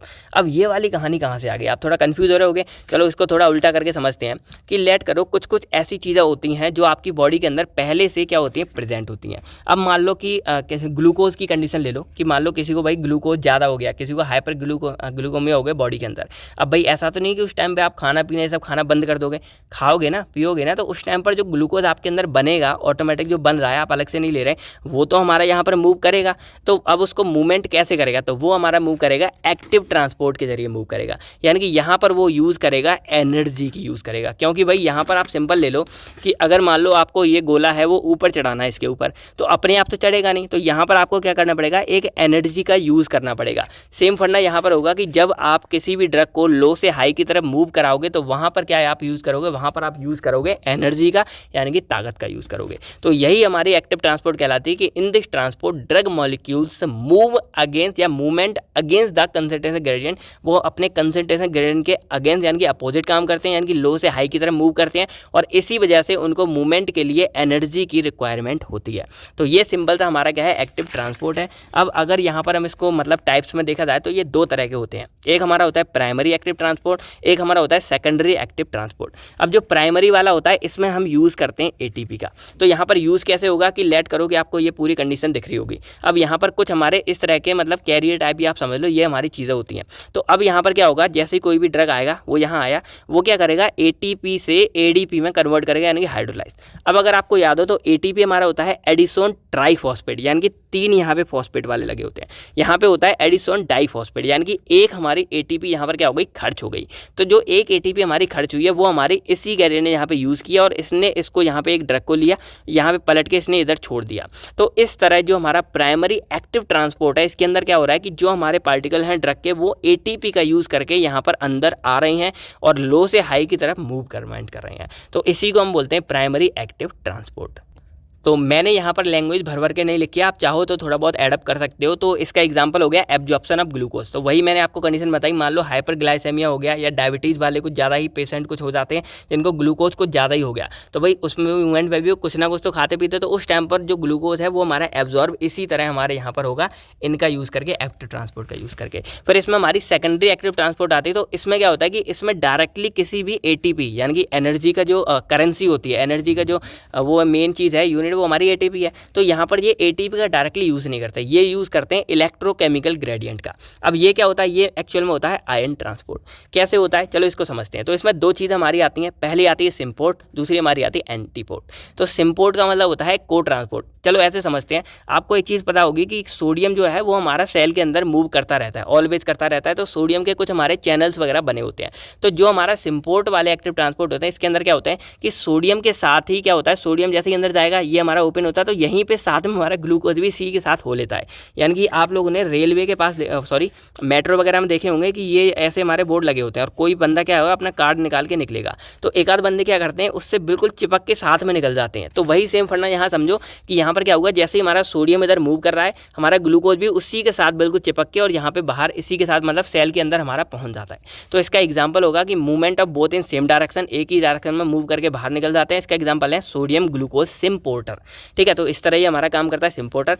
और एंटीपोर्ट की बात करें तो ये होता है काउंटर ट्रांसपोर्ट, यानी कि इसमें अपोजिट डायरेक्शन में हमारे मूव होते हैं। अब इसका एग्जाम्पल है यहाँ पर हाइड्रोजन और सोडियम वाला। यानी कि यहाँ पर देखा गया कई बार कि जैसे ही सोडियम हमारा अंदर जाता है तो इसमें क्या होता है, सोडियम अंदर जा रहा है और हाइड्रोजन हमारा बाहर निकल जाता है, एक्सपल्जन हो जाती है, हाइड्रोजन बाहर निकल जाता है। तो ये हमारे इस तरह काम करते हैं, एक में दोनों एक साथ अंदर जा रहे हैं, वो हमारा सिम्पोर्ट है, ऐसे याद रखो सेम सेम। फिर सेकंड हमारा एंटीपोर्ट है, यानी कि ये अपोजिट डायरेक्शन में, एंटी मतलब होता है अपोजिट, तो यहाँ पर ये हमारा क्या है अपोज में जा रहे हैं, यानी कि सोडियम अंदर जा रहा है तो हमारा हाइड्रोजन क्या हो रहा है, बाहर निकल रहा है। तो आई होप कि आपको ये एक्टिव ट्रांसपोर्ट पूरा समझ आ गया होगा और 5-7 नंबर के अकॉर्डिंग है, और थोड़ा बहुत हो तो एक आधा आप इसको मतलब डिटेल्स में भर के लिख देना, आपका काम हो जाएगा। तो अब हमारा फोर्थ आता है यहाँ पर पोर ट्रांसपोर्ट। अब इसके लिए मैं आपको थोड़ा सा पीछे लेके जाता हूँ। मैंने आपको एक चीज़ बताई थी कि जो हमारी ये मेम्ब्रेन होती है वो मोस्टली क्या होती है, हमारी लाइपोफिलिक नेचर की होती हैं। अब लाइपोफिलिक का फंडा क्या होता है यहाँ पर, तो अब अगर आपको याद हो पैसिव डिफ्यूजन में हमने क्या पढ़ा था कि जो कोई भी ड्रग है वो हमारा डायरेक्टली यहाँ से यहाँ मूव कर जाते हैं। लेकिन ये ड्रग मूव कौन से करते हैं, हमारे ड्रग जो लाइपोफिलिक नेचर के होते हैं, यानी कि जो हमारे ऑयली नेचर यानी कि लिपिड सॉल्युबल नेचर के जो ड्रग होते हैं वो हमारे इजीली क्रॉस करते हैं। रीजन सिंपल क्या होता है कि जो हमारी मेम्ब्रेन है वो हमारी लाइपोफिलिक नेचर की होती है। और यही रीजन है, आपने जब 4th सेम 5th सेम में पढ़ा होगा कि कोई भी जो हम दवा वगैरह खाते हैं वो मोस्टली हमारी लाइपोफिलिक नेचर की होती हैं, और इसलिए होती हैं जिससे वो अपना मैक्सिमम इफेक्ट शो कर सके। तो अगर वो ड्रग हमारी लाइपोफिलिक नेचर की है तो वो हमारी ईजिली क्या हो जाएगी, यहाँ से यहाँ पर क्या हो जाएगी, इजीली क्रॉस कर जाएगी। लेकिन कुछ हमारी ऐसी ड्रग होती हैं जो होती हैं हाइड्रोफिलिक नेचर की, तो वो जो हमारी दवा है वो हमारी इस वाली मेम्ब्रेन को इजीली क्रॉस नहीं कर पाते। अब लोगों के मन में आता है कि सर फिर हाइड्रोफिलिक बनाते ही क्यों है, तो भाई सिंपल सी बात है कि कुछ कुछ ऐसी हमारी दवाइयाँ हैं जो हमारे लाइपोफिलिक के सॉल्वेंट वगैरह में नहीं मिलती हैं। भाई ऑब्वियसली बात है, भाई अपने अपना मन होता है, नेचर होता है, तो वो अगर उसमें नहीं मिल रही तो उसको क्या करें, नहीं बनाएं, भाई दवा की तो ज़रूरत है। तो उसको हम क्या करते हैं, वाटर वगैरह एक्वस सॉल्वेंट वगैरह मिला के उसको एक्वस नेचर का बना देते हैं। तो यहाँ पर भी हमारे ऊपर वाले ने हमारे सेल्स के अंदर कुछ चीज़ें बनाई हैं जिसको हम क्या बोलते हैं, पोर्स। पोर्स का अगर शुद्ध इतनी बंदा देखें तो देखते हैं छेद, या इसको हम बोल सकते हैं कोई सा छोटा सा चैनल, या इसको हम जो है शॉर्ट में प्रोटीन चैनल नाम से भी जानते हैं। चलो अब क्या होता है, चलो मैं यहाँ पर ही आपको दिखा देता हूँ। पोर ट्रांसपोर्ट के अंदर ये आपको यहाँ दिख जाएगा, ये देखो सिंपल। तो यहाँ पर ये हमारा पूरा का पूरा सेल है। तो इसमें जो इस तरह के हमारे कुछ छोटे छोटे, ये मैंने बड़े आपको दिखाने के लिए बनाए हैं, ये एक्चुअल में बहुत ज़्यादा छोटे होते हैं। तो इसको हम एक्वस पोरेंस या फिर पोर या फिर इसको बोलते हैं प्रोटीन चैनल्स होते हैं कुछ हमारे। तो इसमें से क्या होता है कि जो भी हमारे हाइड्रोफिलिक नेचर के होते हैं वो हमारे इधर इधर यानी कि लाइपोफिलिक वाले से तो क्रॉस कर नहीं पाते, तो वो इन्हीं पोरेंस चैनल के थ्रू क्या होते हैं, ईजिली हमारे सेल के अंदर मूवमेंट कर जाते हैं। और इसी ट्रांसपोर्ट को हम क्या बोलते हैं यहाँ पर, पोर ट्रांसपोर्ट बोलते हैं। यानी कि सिंपल डिफाइन करें बोल सकते हैं, पहली बात तो जान लो इसको और क्या नाम से जानते हैं, इसको कनेक्टिव ट्रांसपोर्ट नाम से जानते हैं, बल्क फ्लो या बल्क फिल्ट्रेशन नाम से जानते हैं, क्योंकि एक तरह से ये इतने छोटे होते हैं कि आपको ये लगेगा कि फिल्टर होके हमारे हाइड्रोफिलिक वाले जो ड्रग है वो इसमें अंदर चले गए होंगे। ऐसे ही लगेगा कि यहाँ पर ये फिल्टर हो गया, हमारे जो हाइड्रोफिलिक है वो हमारे इसमें अंदर चले गए हैं। तो इस तरह यहाँ पर होता है, ठीक है, सिंपल हो गया। बाकी ये जो हमारे पोर्स है वो नैरो होते हैं, पतले होते हैं, एक्वस चैनल यानी कि पानी के नेचर के होते हैं, और प्रोटीन चैनल्स इसको हम बोल देते हैं। तो ये हो गया। अब इसमें जो ड्राइविंग फोर्स है वो हमारा हाइड्रोस्टैटिक प्रेशर काम करता है। अब चलो इस चीज़ को थोड़ा सा समझते हैं कैसे ये चीज़ काम करती है। तो एक्चुअल में क्या होता है कि ये जो हमारे पोर छेद हैं वो हमारे पानी के लिए होते हैं, यानी कि जो पानी वगैरह हमारे सेल के अंदर ट्रांसपोर्ट होता है वो इन्हीं पोर्स के द्वारा हमारा सेल के अंदर आ जाता है। तो अब जब भी हम कोई ड्रग वगैरह खाते हैं पीते हैं तो वो हमारा इधर मूव में कर रहा है। तो अब जब हम पानी वगैरह पी रहे हैं या जो कोई वाटर है वो यहाँ से क्या करेगा, मूव करेगा, और वो वाटर अपने साथ इन जो हमारे ड्रग्स के पार्टिकल्स हैं इनको यहाँ पर अंदर मूव करा लाता है। तो इसीलिए यहाँ पर क्या बोलते हैं, आपको यहाँ पे दिख जाएगा वर्ड कि bulk flow of water along with small solid molecules occur through such aqueous channel. शुद्ध हिंदी में समझो क्या हो रहा है यहाँ पे कि जो हमारे पानी है या बल्क फ्लो है जो हमारा पानी का, वो इन ड्रग्स को अपने साथ इन पोरिंग चैनल के थ्रू यहाँ पे क्रॉस करा के और हमारे सेल्स के अंदर यहाँ पे, यानी कि हमारे जो ब्लड है, सॉरी ब्लड के अंदर हमारे इस सेल्स को यहाँ पे पहुँचा देते हैं। और ये जो पूरा फिनोमिना है इसको हम सॉल्वेंट ड्रग बोलते हैं, सॉल्वेंट ड्रग बोलते हैं। सॉल्वेंट ड्रग मतलब कि एक तरह से पानी आया और वो बहा के अपने ड्रग्स वगैरह को अंदर यहाँ पे ले आया ब्लड के अंदर, ठीक है। और एक तरह से इसको हम वाटर फ्लक्स बोलेंगे, यानी कि जो बल्क फ्लो है हमारा वाटर का वो हमारा अंदर जा रहा है। तो ये कुछ फंडे मैंने इसलिए बता दिए क्योंकि ये हमारे कई बार एक आध नंबर में या जीपैट वगैरह में कभी आ जाते हैं, तो आपको ये चीज़ काम आएंगे। बाकी एक और चीज़ यहाँ पर देखो, जो हमारा पानी है वो हमारे यहाँ मूव करा रहा है, तो इसको हम क्या बोलेंगे, हाइड्रोस्टैटिक प्रेशर बोलेंगे। यानी कि यहाँ पर जो ड्राइविंग फोर्स हमारा काम कर रहा है वो कौन कर रहा है, हाइड्रोस्टैटिक प्रेशर काम कर रहा है। तो अब यहाँ पर आप ये पूरा समझ गए। अब समझते हैं कि ये कौन कौन से ड्रग्स के लिए हमारा एप्लीकेबल होता है। तो पहली बात सिंपल कि जो ऐसे ड्रग्स है जिनका क्या है, बहुत ज़्यादा लो मॉलिक्यूलर वेट है, क्योंकि भाई ये पोरेंस बहुत ज़्यादा छोटे होते हैं, तो इनमें जो बड़े ड्रग्स पार्टिकल्स है वो हमारे मूव नहीं कर पाएंगे। तो जो किनका पार्टिकल हो, low molecular size, low molecular weight हो, लो मॉलिक्यूलर साइज हो, यानी कि वो देखने में छोटे हो, और ऊपर से वो हमारे क्या हो, वाटर सॉल्यूबल ड्रग हो, यानी कि पानी में घुल सके, तभी तो भाई पानी के साथ यहाँ अंदर जाएंगे। एग्जाम्पल के लिए यूरिया हो गया, पानी या शुगर, सॉरी इनके साथ क्या हो, सॉल्यूबल हो। तो इसके ऐसे जो ड्रग्स होंगे वो हमारे यहाँ अंदर क्या करेंगे, मूव करेंगे। और इसी पूरे को हम क्या बोलते हैं, पोर ट्रांसपोर्ट बोलते हैं। अब मैं आपको कुछ दिखाऊंगा, एक क्वेश्चन आया था पिछले साल के पेपर में, यहाँ पे आपको दिख जाएगा, which drug absorption mechanism is appropriate for water soluble low molecular weight drug. तो अब यहाँ पर कुछ आपको दिखा, पहला नंबर वाटर सॉल्यूबल ड्रग। तो वाटर सॉल्यूबल के लिए पैसिव डिफ्यूजन एकदम मतलब एप्लीकेट नहीं है, लो मॉलिक्यूलर वेट। तो यहाँ पे आपने क्या पढ़ा, इसमें लो मॉलिक्यूलर साइज और नीचे सबसे आपने देखा लो मॉलिक्यूलर वेट। तो जो ऐसे ड्रग्स हैं जिनका लो मॉलिक्यूलर साइज है, लो मॉलिक्यूलर वेट है और जो वाटर सॉल्यूबल है, वो सारे के सारे हमारे इसी पोर ट्रांसपोर्ट के थ्रू आते हैं। तो अगर आपको ये अंदर से पता होगा तभी आप बता सकोगे कि इसके अंदर हमारा पोर ट्रांसपोर्ट आएगा, और देन आप जो है इस क्वेश्चन को डिफाइन कर सकोगे। तो एक आध बार ऐसे घुमाने वाले क्वेश्चन आ जाते हैं, आपको कंफ्यूज नहीं होना, बस थोड़ा सा दिमाग चलाना है कि ये एक्चुअल में कहना क्या चाह रहा है कि वाटर सॉल्यूबल के जो भी हमारा मैकेनिज्म था वो हमारा किस में हो रहा था, वो हमारा हो रहा था पोर ट्रांसपोर्ट के अंदर। तो इसीलिए हम क्या करेंगे, यहाँ पोर ट्रांसपोर्ट के बारे में हमको लिखना है। तो इस तरह आप कंफ्यूज मत हो, उसके बारे में लिख दो। तो यहाँ पे आप समझ गए होंगे पूरे के पूरे पोर ट्रांसपोर्ट के बारे में। फिफ्थ हमारा इसमें आता है आयन पेयर ट्रांसपोर्ट। अब इसमें क्या होता है कि कई बार ऐसा होता है, देखो अब तक आपने क्या पढ़ा था कि जो कोई भी ड्रग हमारा ट्रांसफर हो रहा है वो अनचेंज फॉर्म में ट्रांसफर हो रहा है, लेकिन कुछ यहाँ पर ऐसे ड्रग्स होते हैं जो हमारे क्या आयोनिक नेचर के हैं। यहाँ पर आपने क्या पढ़ा था पहले नंबर पे, नॉन आयोनिक डिफ्यूजन, जिसको हम पैसिव डिफ्यूजन बोलते हैं। यानी कि यहाँ पर जो हमारा ड्रग्स है वो एकदम अनचेंज यानी कि अनआयोनाइज फॉर्म में, वो हमारा टूटा हुआ नहीं है। लेकिन एक आध केस में ऐसा हो जाता है कि कुछ कुछ ड्रग्स हमारे आयन फॉर्म में मिलते हैं हमको, जैसे हमारा क्वाटनरी अमोनियम कंपाउंड्स हो गए या सल्फोनिक एसिड हो गए। तो ये हमारे आयोनाइज हो जाते हैं कुछ पीएच कंडीशन वगैरह में, सभी में। तो अब इनकी एब्जॉर्प्शन कैसे कराएं, तो उसी के लिए यहाँ पर लेट करो कि एक हमारा ये कैटायनिक ड्रग है, तो यहाँ पे इसी के लिए कुछ हमारे इसी पार्ट में, यानी कि जो हमारा साइट ऑफ एडमिनिस्ट्रेशन है वहाँ कुछ हमारे एंडोजीनियस एनाइन प्रेजेंट होंगे। अगर ये कैटायन है तो, अगर यहाँ एनाइन होता तो यहाँ पे कैटायन प्रेजेंट होता, तो आपस में क्या हो जाएंगे, मिक्स होके, और एक पूरा हमारा इस तरह का न्यूट्रल कंपाउंड बन जाएगा। तो अब ये हमारा क्या हो गया, अनआयोनाइज्ड हो गया, क्योंकि भाई ये हमारा क्या हो गया, नॉन आयोनिक हो गया। तो सिंपल जो हमारी पैसिव डिफ्यूजन थी नॉन आयोनिक के लिए वही हमारे यहाँ फॉलो होगी और ये हमारा अंदर पहुँच जाएगा। अब जैसे ही हमारे ये ब्लड के अंदर पहुँच गया, ये फिर से हमारे यहाँ पर सेपरेट हो जाएगा और ये वाला जो एंडोजीनियस कंपाउंड है ये अलग हो जाएगा और जो फ्री ड्रग हमारा ये बचेगा वो हमारा अंदर पहुँच जाएगा। तो इसको सिंपल ऐसे समझो कि मान लो कोई आपका एक गरीब दोस्त आ गया और जिसको एंट्री नहीं मिल रही यहाँ, और आप एक अमीर दोस्त, तो आपने क्या किया, उसको अपने साथ जोड़ा और उससे चौकीदार जहाँ था उससे बोला भाई ये मेरे साथ है, और आपने क्या किया, उसको अपने साथ अंदर ले जाके रख दिया और बाद में उसको छोड़ दिया कि जा भाई जो काम है सो कर ले। तो इस तरह ये चीज़ हमारी यहाँ बेसिकली काम करी। एग्जाम्पल कैसे हमारा हो गया, यहाँ प्रोपेनॉल हो गया और ये एक मतलब बेसिक ड्रग है जो बेसिकली हमारा ऑलिक एसिड के साथ मिल जाता है, आयन पेयर बनाता है, उसके बाद ये हमारा अंदर हो जाता है। तो जैसे यहाँ पे एंडोजीनियस है, एग्जाम्पल देखो तो ये प्रोपेनॉल हो गया और ये हमारा हो जाएगा यहाँ ऑलिक एसिड, ये आपस में मिलेंगे, अंदर जाएंगे, अंदर जाके ऑलिक एसिड अलग हो गया और हमारा प्रोपेनॉल अलग हो जाएगा। तो इस तरह ये अपने यहाँ एक्शन शो करता है। फिर हमारे यहाँ 6 नंबर पे आता है एंडोसाइटोसिस। तो ये एक सिंपल प्रोसेस है। इसमें क्या हो रहा है कि जो ऐसे कुछ बड़े बड़े पार्टिकल्स हो जाते हैं जो ना हमारे स्पोर ट्रांसपोर्ट से जाएंगे ना हमारे पैसिव डिफ्यूजन से जाएंगे, कोई भी चीज़ से नहीं जा रहे, तो उनके लिए यहाँ पर क्या होता है सिंपली कि हमारा जो सेल मेम्ब्रेन वगैरह है वो उसको इनगल्फ करेगी, यानी कि उसको खाना शुरू कर देगी। अब धीरे धीरे क्या होगा, जैसे मान लो कोई सा हमारा बड़ा पार्टिकल है, मैक्रो मतलब होता है बड़ा पार्टिकल, तो कोई बड़ा पार्टिकल है यहाँ गया, धीरे धीरे और सेल के अंदर गया और गया, बीच में गया और यहाँ से वो क्या होगा धीरे धीरे निकल जाएगा और हमारे ब्लड के अंदर पहुँच जाएगा। तो ये जो पूरी प्रोसेस है इसको हम क्या बोलते हैं, इनगल्फमेंट बोलते हैं। आपको इतना कुछ नहीं, आप डायग्राम बना दोगे तो आपका सारा काम चल जाएगा। अब इसमें कौन कौन सी चीज़ें हमारी आती हैं, जैसे कोई फैट पार्टिकल हो गया, जैसे हमारा कोई फैट पार्टिकल हो गया बड़े न्यूट्रिशन वगैरह में, स्टार्च हो गया, या कोई ऑयल सॉल्युबल हो गए जो ज़्यादा ही वैसे हैं, तो जैसे विटामिन हो गई ए डी ई के हो गया, या कोई इंसुलिन वगैरह जैसे ड्रग हो गए, तो वो हमारे इसी मेथड से यानी कि एंडोसाइसिस के द्वारा हमारे यहाँ पर अंदर पहुँचते हैं। इसमें 2 तरह की चीज़ें हमारी आती हैं। पहला आता है फैगोसाइटोसिस, मतलब इसमें क्या होता है सेल ईटिंग, यानी कि मान लो कोई भी हमारा जो ऐसा ड्रग है जो सॉलिड पार्टिकल फॉर्म में है, तो वो हमारा क्या करेगा, इसको खा खा के अंदर पहुंचा देगा। एक होता है पिनोसाइटोसिस, इसमें बोलते हैं सेल ड्रिंकिंग, कि अगर मान लो कोई भी पार्टिकल है वो फ्लूइड स्टेट में है तो मेम्ब्रेन हमारी उसको धीरे धीरे खाएगी, पिएगी सॉरी, और पी के इधर पहुंचा देगी। तो इस तरह हमारे ये यहाँ पे काम करते हैं।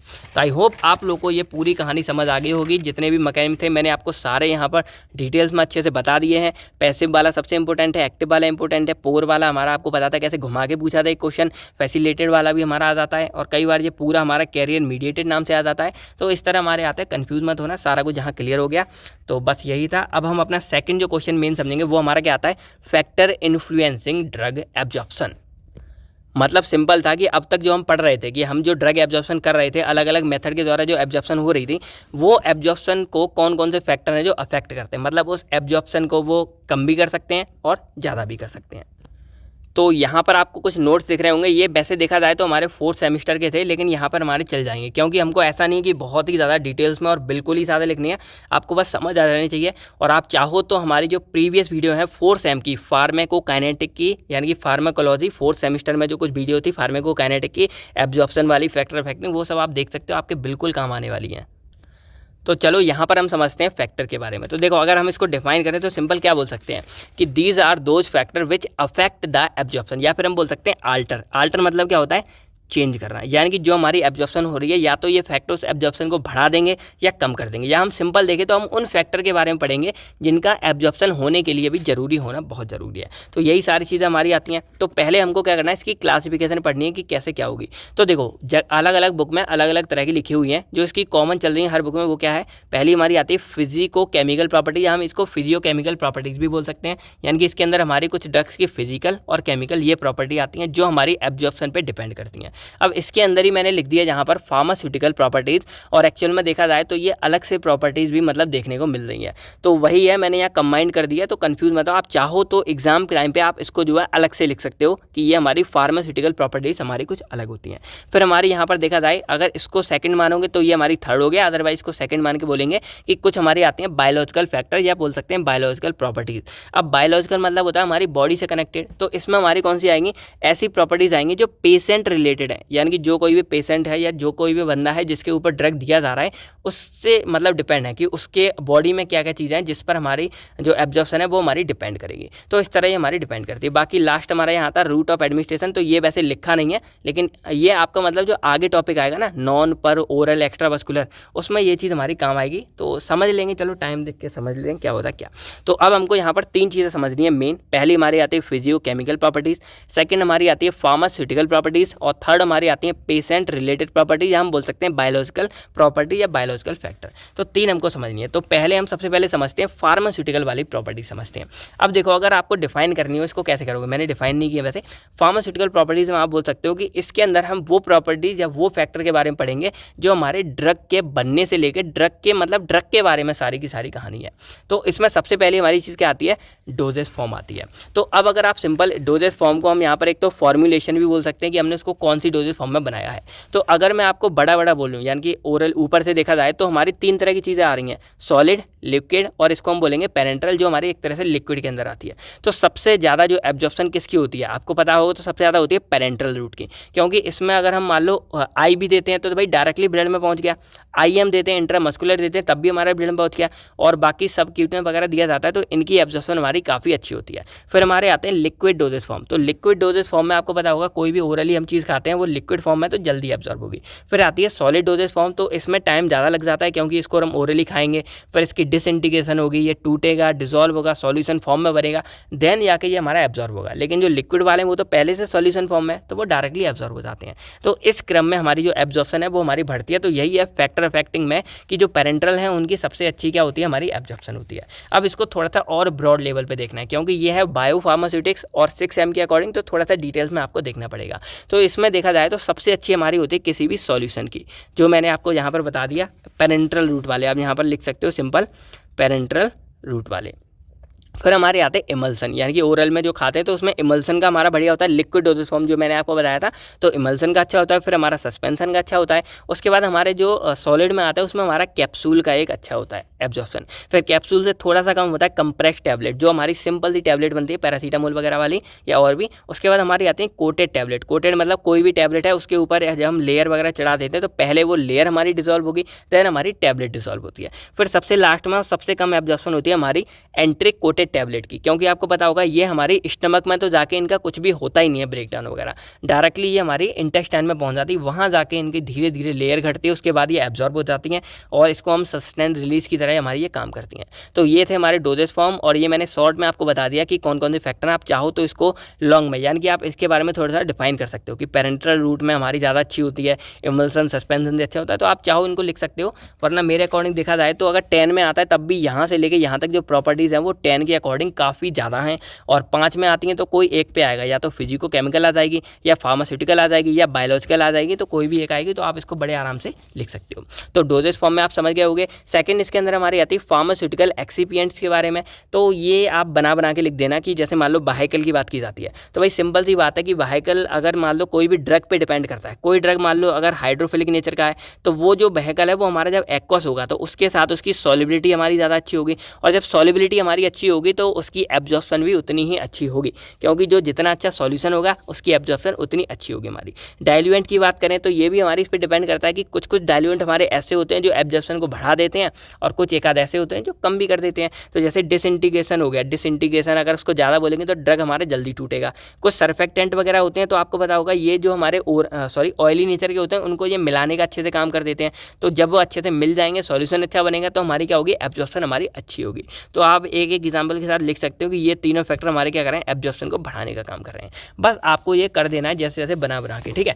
तो यहाँ पर आप फार्मास्यूटिकल वाला समझ गए। अब हम समझते हैं अपने फिजियोकेमिकल प्रॉपर्टीज़ के बारे में। तो इसके अंदर पहला हमारा आता है पार्टिकल साइज, लेकिन इससे पहले एक और आपको समझना है, वो है हमारी सॉल्युबिलिटी के बारे में। तो एक सिंपल सा मतलब आप एक एक जो ये चीज़ है ना, इससे आप याद रखो, solubility is directly proportional to absorption. अब इसका मतलब क्या है, तो देखो हमारा कोई भी जैसे मान लो ये ड्रग पार्टिकल्स है, ठीक है। अब जो सॉल्युबिलिटी क्या होती है, ये मान लो हमारा सॉल्वेंट है, तो इस सॉल्यूट का इस सॉल्वेंट के अंदर मिक्स होकर एक सॉल्यूशन का बन जाना ही हमारा क्या कहलाता है, सॉल्युबिलिटी। यानी कि ये हमारा इसके अंदर कितनी अच्छे से डिसॉल्व हो रहा है, ability of solid to dissolve in the solvent, या maximum amount of solid to dissolve in the solvent, इसी को हम सॉल्युबिलिटी बोलते हैं। तो जितना ज़्यादा ड्रग हमारा इसके अंदर जितने अच्छे से डिसॉल्व होगा, जितना अच्छा हमारा सॉल्यूशन फॉर्म होगा, उतना ही अच्छा वो हमारा क्या होगा, यहाँ पर एब्जॉर्ब होगा। तो ये डायरेक्टली प्रोपोर्शनल है कि सॉल्युबिलिटी हमारी जितनी अच्छी होगी, एब्जॉर्प्शन हमारी उतनी ही ज़्यादा अच्छी होगी। तो सिंपल हम बोल सकते हैं कि solubility directly proportional to absorption. Second हमारे यहाँ पे आता है पार्टिकल साइज। तो पार्टिकल साइज आपको ये पता होगा कि जैसे आपको पता है कि मेम्ब्रेन को क्रॉस करना है, हमें जो है वो किसी मेम्ब्रेन को क्रॉस करना है, तो इस टाइम पर हमारा जो ड्रग का पार्टिकल है वो जितना ज़्यादा छोटा होगा हमारे लिए उतना ही अच्छा है किसी मेम्ब्रेन को क्रॉस करना। तो यहाँ पर ये हमारा क्या होगा, ये हमारा इन्वर्सली प्रोपोर्शनल होगा, यानी कि अगर पार्टिकल साइज हमारा बढ़ता जाएगा, बड़ा होता जाएगा तो एब्जॉर्प्शन हमारी कम होती जाएगी, और पार्टिकल साइज अगर हमारा छोटा होता जाएगा तो एब्जॉर्प्शन हमारी बढ़ती जाएगी। तो इसलिए ये इन्वर्सली है कि एक चीज़ हमारी कम हो रही है तो दूसरी हमारी बढ़ रही है, और अगर ये वाली चीज़ बढ़ रही है तो ये हमारी कम हो रही है। तो इसलिए ये हमारे क्या है, इन्वर्सली प्रोपोर्शनल है। तो आई होप सिंपल आप समझ होंगे, the smaller the particle size the greater will be it's absorption. Absorption उतनी अच्छी होगी जितना छोटा हमारा पार्टिकल का साइज होगा। फिर सेकंड हमारी फॉर्मुलेशन है, तो वो मैंने आपको बता दी फार्मास्यूटिकल वाले पार्ट में कि जो पेरेंटल है उनकी सबसे अच्छी है, लिक्विड वाले उनकी थोड़ी सी मतलब पेरेंटल से कम है, सॉलिड से अच्छी है, और जो सॉलिड वाले उनकी सबसे कम एब्जॉर्प्शन हमारी होती है।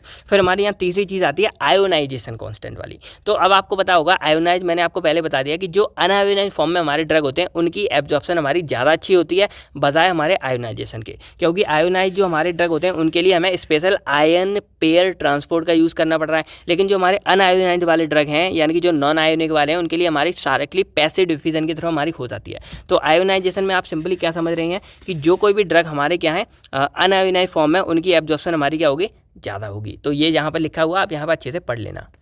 तो आयोनाइजेशन आप समझ गए। देखो मैंने यहाँ ज़्यादा लंबा नहीं लिखा था उस टाइम, और ये ठीक भी है, इतना मतलब क्योंकि बहुत सारे पॉइंट है सबकी, अगर आप दो लाइन लिखते जाओगे आपका सारा का सारा काम हो जाएगा। तो अब हमारे यहाँ पर जो प्रॉपर्टीज आती है वो आती है पीएच वाली। तो देखो पीएच इस चीज़ पर डिपेंड करता है कि जो हमारा ड्रग है उसका नेचर एक्चुअल में क्या है, यानी कि पीएच वैसे तो हमें कोई भी ड्रग है उसका नेचर बताता है कि वो एसिडिक है कि बेसिक है। तो यहाँ पर देखा जाए तो जो हमारा एसिडिक ड्रग है वो हमारा स्टमक में अच्छे से एब्जॉर्ब होगा, और जो हमारा बेसिक नेचर है वो हमारा क्या होगा, इंटेस्टाइन में अच्छे से डिजॉल्व होगा। एग्जाम्पल मैंने लिख दिया, जैसे एसिडिक के लिए है हमारा एस्प्रिन और बेसिक के लिए हमारा मॉर्फिन है। तो अब यहाँ पर पीएच कैसे इफेक्ट डाल रहा है, ये भी तो क्वेश्चन है। तो भाई सिंपल सी बात है कि पीएच जितना कम होगा, कोई हमारा ड्रग होगा वो एसिडिक मतलब एसिडिफाई ज़्यादा होगा, तो वो ड्रग हमारा जितना कम पीएच होगा उतने अच्छे में ज़्यादा डिजॉल्व होगा, और जो बेसिक ड्रग है उनके लिए पीएच जितना ज़्यादा होगा वो उतने अच्छे में ज़्यादा डिजॉल्व होंगे। तो पीएच हमारा इस तरह से मतलब अपना इफेक्ट डालता है कि पीएच अपना एसिडिक और बेसिक ड्रग पे अलग अलग इफेक्ट शो कर रहा है। एसिडिक के लिए पीएच कम होना ज़्यादा जरूरी है, और बेसिक के लिए हमारा पीएच ज़्यादा होना जरूरी है। फिर हमारी आती है लिपिड सॉल्युबिलिटी। तो ये मैंने आपको पहले ही बता दिया था कि जो हमारी मेम्ब्रेन होती है वो एक्चुअल में लाइपोफिलिक नेचर यानी कि लिपिड सॉल्युबल होती है। तो अगर कोई भी जो हमारा ड्रग है वो लिपिड सॉल्युबल है तो भाई उसकी एब्जॉर्प्शन हमारी ज़्यादा होगी, और अगर कोई ड्रग हमारा हाइड्रोफिलिक नेचर का है तो उसकी एब्जॉर्प्शन हमारी क्या होगी, कम होगी। तो वही लिखा है कि lipophilic nature drug has slightly higher absorption than hydrophilic, यानी कि हाइड्रोफिलिक से ज़्यादा हमारी क्या होती है, इसमें एब्जॉर्प्शन होती है, क्योंकि जो हमारी मेम्ब्रेन ट्रांसपोर्ट है वो हमारी लिपिड सॉल्युबल ड्रग को ईजिली क्रॉस कर देती है। अब यहाँ पर मैंने एक और चीज़ मतलब ऐड किया, आप चाहो लिख सकते हो, वो हमारी कंसंट्रेशन। तो कंसंट्रेशन ग्रेडियंट हमारा जितना ज़्यादा होगा उतने अच्छी हमारी क्या होगी, पैसिव डिफ्यूजन होगी, जो पहली वाली थी। तो इसीलिए लिखा है द ग्रेटर विल बी मतलब concentration gradient the greater will be it's absorption. ये आप यहाँ सिंपल समझ गए होंगे। अब सेकंड हमारे यहाँ पर आते हैं बाकी के बायोलॉजिकल फैक्टर, क्योंकि मैंने आपको फार्मास्यूटिकल वाले बता दिए हैं। तो बायोलॉजिकल फैक्टर में सबसे पहले हमारा आता है सरफेस एरिया। अब देखा जाए तो जो सरफेस एरिया है ये हमारा दोनों में काम करेगा, ड्रग वाले में भी काम करेगा और इसमें भी काम करेगा। अब इसमें समझो कि surface area is directly proportional to absorption. अब ये कैसे समझोगे, तो लेट करो सिंपल, मान लो कोई कढ़ाई सब्जी आप बना रहे हो, या आप सब्जी बना रहे हो, मान लो ये आपकी पूरी हुई दाल है। अब आपको इसमें नमक मिक्स करना है, तो मान लो आपने इतने छोटे एरिया में क्या डाला, नमक डाला। तो अब आप जब इतने छोटे एरिया में नमक डालोगे तो नमक सब्जी में अच्छे से मिक्स हो पाएगा, नहीं होगा। लेकिन अब वहीं पर क्या करो, उस पूरे में सब्जी में अच्छे से पूरे सब्जी में डालो, तो यहाँ पर नमक हमारा और अच्छे से क्या हो जाएगा, मिक्स हो जाएगा। तो यहाँ पर आप समझे क्या, यहाँ पर सरफेस एरिया हमारा क्या था, कम था, तो हमारी जो एब्जॉर्प्शन थी यानी कि जो नमक घुलने की हमारी एबिलिटी थी वो हमारी यहाँ पे क्या थी, कम थी। यहाँ पर जो हमारा सरफेस एरिया था वो हमारा क्या था, ज़्यादा था। तो यहाँ जो नमक घुलने की एबिलिटी थी वो हमारी क्या थी, ज़्यादा थी। तो इसीलिए बोला जाता है कि सरफेस एरिया हमारा जितना ज़्यादा होगा हमारा जो एब्जॉर्प्शन है वो उतना ज़्यादा होगा। एक और एग्जाम्पल, जब आप कपड़े धोते हो तो अगर धोने के बाद आप उनको जो निचोड़ते हो तो इस तरह आपके बन जाते हैं सिमटा। अगर आप उस कपड़े को ऐसे ही रख दोगे तो कपड़ा हमारा जल्दी सूखेगा, कि अगर आप उसको बिल्कुल फैला के रख दोगे तो ज़्यादा जल्दी सूखेगा। भाई ऑब्वियसली बात है इसमें, क्यों, क्योंकि जो धूप पड़ेगी उसको ज़्यादा एब्जॉर्प्शन यानी कि ज़्यादा सरफेस एरिया मिलेगा, तो वो जल्दी अपना एक्शन शो करेगा।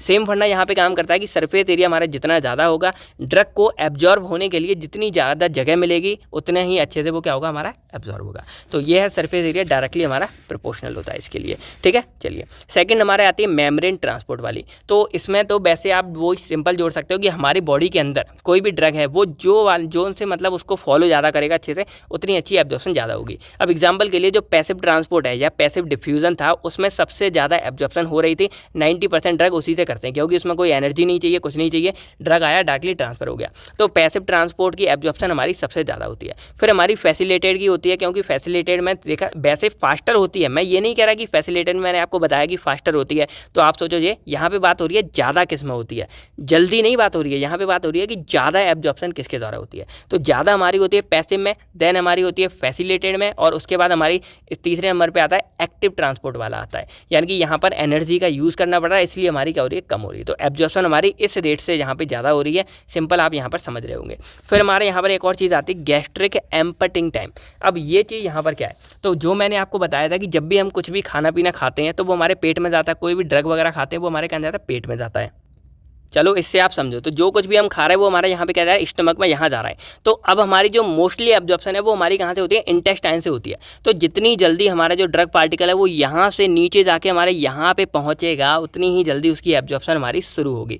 तो इसीलिए जो गैस्ट्रिक एम्पटिंग टाइम है, यानी कि जो पेट का खाली होने का टाइम है, खाली होकर पेट से कहाँ जाएगा, ऊपर तो जाएगा नहीं मटेरियल, वो वॉमिटिंग अलग सीन है, हमारा कहाँ जाएगा, नीचे जाएगा। तो इसी को यहाँ बोला गया है कि जो गैस्ट्रिक एम्पटिंग टाइम है वो हमारा बॉडी का जितना अच्छा होगा, हमारी एब्जॉर्प्शन उतनी ही अच्छी होगी। यानी कि जो ये हमारा जितना नीचे जल्दी आएगा उतनी ही जल्दी हमारी यहाँ पर एब्जॉर्प्शन क्या होगी, अच्छी होगी। तो इसी को यहाँ बोला गया, लेकिन ये भी हमारा एक ऑप्टिमम टाइम में होना चाहिए। ऐसा नहीं है कि मान लो ये हमारी बहुत ही ज़्यादा हो गया तो भाई यहाँ पर भी नहीं रुक पाया और धीरे धीरे हमारा कंटेंट बाहर ही निकल गया, एब्जॉर्ब के नाम पे कुछ हो ही नहीं पाया, जैसे हमारा ये डायरिया वाले सीन में होता है। तो ये है कि गैस्ट्रिक एम्पटिंग टाइम हमारा जितना अच्छा होगा एब्जॉर्प्शन उतनी अच्छी होगी, लेकिन ये भी लिमिट में, ऐसा नहीं है कि बहुत ही ज़्यादा होता है। तो ये आप समझ गए। फिर हमारा आता है ब्लड फ्लो सर्कुलेशन। तो ये भी डायरेक्टली प्रोपोर्शनल है कि जितना हमारा ब्लड फ्लो अच्छा होगा बॉडी का, उतनी ही अच्छी हमारी क्या होगी, एब्जॉर्प्शन होगी। अब इसके पीछे रीज़न है कि मान लो यहाँ पर हमारा ये ड्रग था, अब इसने इस वाले ड्रग में यहाँ पे एब्जॉर्ब हो गया, तो अब ये ड्रग हमारा ये ब्लड हमारा मूव करेगा। अब जितनी जल्दी मूव करेगा यहाँ पर फिर से जगह खाली होगी, और जो कंसंट्रेशन ग्रेडियंट वाला मैंने आपको सीन बताया था कि यहाँ पे ड्रग अभी भी है और यहाँ पर ड्रग हमारा खाली हो जाएगा, तो उतनी ही जल्दी हमारी और अच्छे से यहाँ मूवमेंट होगी। तो ब्लड फ्लो हमारा जितना जल्दी होगा वो ड्रग को जितनी जल्दी आगे ले जाएगा अपने साइट ऑफ एक्शन तक, उतनी ही जल्दी हमारी यहाँ से एब्जॉर्प्शन और ज़्यादा होगी।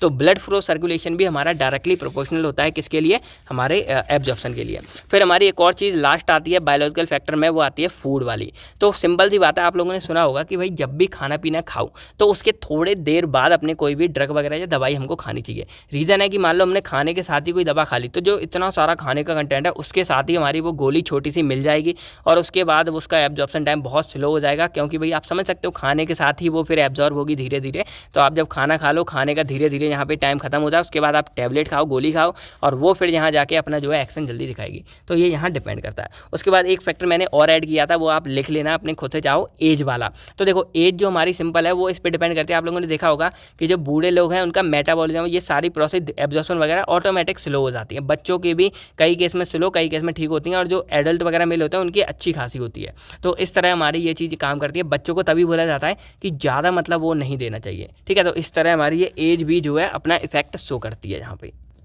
तो यही सारे फैक्टर थे हमारे फैक्टर अफेक्टिंग वाले। फिजियोकेमिकल हो गए, यहाँ पर फार्मास्यूटिकल हो गए, बायोलॉजिकल हो गए। अब ये रूट ऑफ इन्फ्लुएंस वाला अलग चीज़ है, तो वो मैं आपको यहाँ पे आगे बाद में बताऊँगा।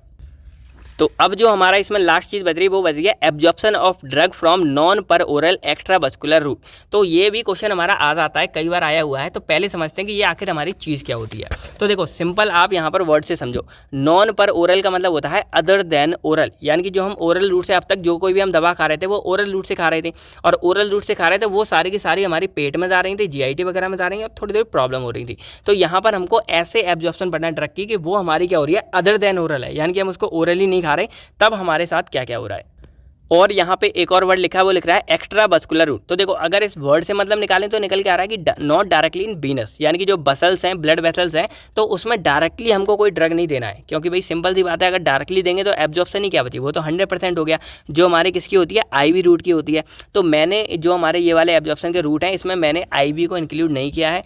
बाकी शायद और भी बुक में नहीं है, लेकिन कोई एक आध बुक है ठाकुर वगैरह की शायद, जिसमें ये IV रूट भी इंक्लूड किया है। तो आप लोग बताओ कि आपको क्या लग रहा है कि ये एक्स्ट्रावास्कुलर लिखा है तो इसमें आईबी रूट को इंक्लूड करना चाहिए या नहीं करना चाहिए। मैंने तो यहाँ पे नहीं किया। तो अब अगर हम इसको डिफाइन करें तो दीज एनपीओ बोल रहा हूँ मैं नॉन पर ओरल को, तो जो एनपीओ रूट्स हैं हमारे ये इंडिकेट करते हैं उन रूट्स को जो हमारे बेसिकली क्या होंगे अदर देन ओरल होंगे, यानी कि ओरल नहीं होंगे। अब इससे क्या होगा कि वो बाईपास कर देंगे जीआईटी को, यानी कि फर्स्ट पास मेटाबॉलिज्म को, और हम बोल सकते हैं प्री सिस्टमेटिक एलिमिनेशन को, जिससे हमारा अब ये फंडा क्या है चलो इसको समझते हैं।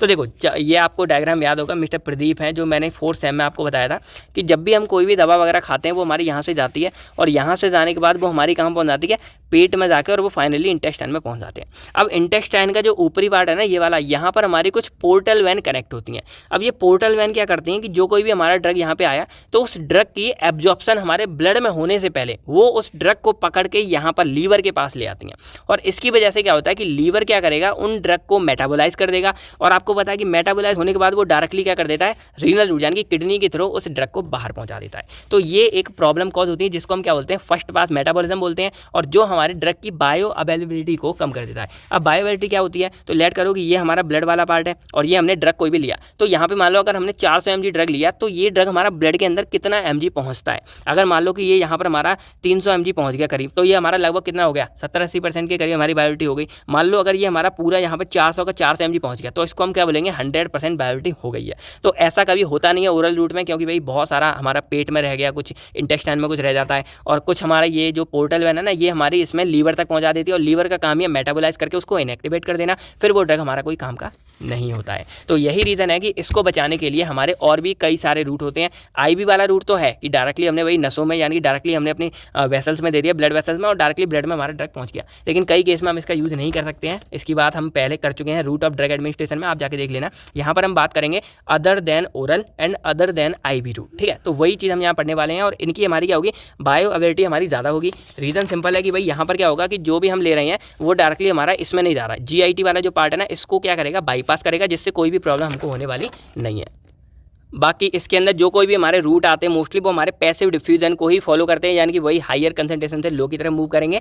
तो एक आध अलग है वो मैं आपको आगे बता दूंगा। तो अब अगर सिंपल देखा जाए डायग्राम के थ्रू, तो जैसे मान लो कोई भी हम ड्रग वगैरह जब खाते हैं तो अगर जीआईटी के थ्रू जाता है तो वो लीवर में चला जाता है थोड़ा बहुत, और लीवर में जाने से क्या होता था, प्री सिस्टमेटिक एलिमिनेशन, यानी कि वो उसकी जो एब्जॉर्प्शन हो नहीं पाई उससे पहले ही वो थोड़ा बहुत लीवर में चला गया, लीवर उसको मेटाबोलाइज करता है, आपको पता होगा, और मेटाबोलाइज करके उसको एलिमिनेट कर देता है, यानी कि उसको बाहर निकाल देता है। तो इस चीज़ को बचाने के लिए क्या, उसके बाद जो बचा हुआ हमारा थोड़ा पार्ट है वो हमारा सिस्टमेटिक सर्कुलेशन में जाता है। तो उस चीज़ को बचाने के लिए क्या होता है कि कुछ और हमारे अदर रूट दिए हैं जो हमारे जीआईटी वाले रूट को फॉलो नहीं करेंगे, बल्कि डायरेक्टली हमारे क्या होंगे, यहाँ पर हमारे सिस्टमेटिक सर्कुलेशन में आके और अपना जो कोई भी एक्शन होता है वो यहाँ पर शो करते हैं। तो उसके लिए हम यहाँ पर देखते हैं कि सबसे पहला जो हमारा दिया है वो दिया है बक्कल और सबलिंगुअल वाला रूट दिया है। अब देखो मैं आपको यहाँ स्ट्रक्चर के थ्रू समझा दे रहा हूँ, और बाकी जो कोई भी मतलब इसके एक चार्ट आप बना देना, वैसे ही ज़्यादा लेंथी में नहीं है, एक चार्ट दे दूंगा जिसमें सिंपल इसकी लिखी होगी इन्फॉर्मेशन की जो कोई भी रूट है ये कौन से मैकेनिज्म को फॉलो कर रहे हैं, पैसिव को कर रहे हैं कि पोर को कर रहे हैं, किसको कर रहे हैं, उसके बाद इसके एडवांटेज डिसएडवांटेज आपको मैं एक चार्ट इसके पीडीएफ के साथ जोड़ दूंगा जो आपको सारा कुछ क्लियर कर देगा। तो अब यहाँ पहला समझे बक्कल और सबलिंगुअल वाला। तो बक्कल सबलिंगुअल हमारा होता है जीभ के नीचे, और कुछ हमारे होते हैं जो बक्कल से हमारा तो सिंपल होता है भाई चीक्स के नीचे, जो हमारे गाल वगैरह होते हैं इनके नीचे, और सबलिंगुअल होता है हमारा जीभ के नीचे। तो कोई भी यहाँ किया जाता है तो यहाँ पर आपको ये हल्के हल्के डॉट दिख रहे होंगे, ये डॉट हमारे क्या करते हैं डायरेक्टली यहाँ पे आने के बाद हमारे लंग्स वगैरह वाले पार्ट में पहुँच के और डायरेक्टली हमारे इस ये पल्मोनरी में पहुँच के और हमारे इसमें चले जाते हैं, जो हार्ट है वहाँ पे हमारा डायरेक्टली ये ड्रग वगैरह पहुँच जाते हैं, और हार्ट के बाद वो हमारे पूरी बॉडी में ट्रांसफर हो जाते हैं।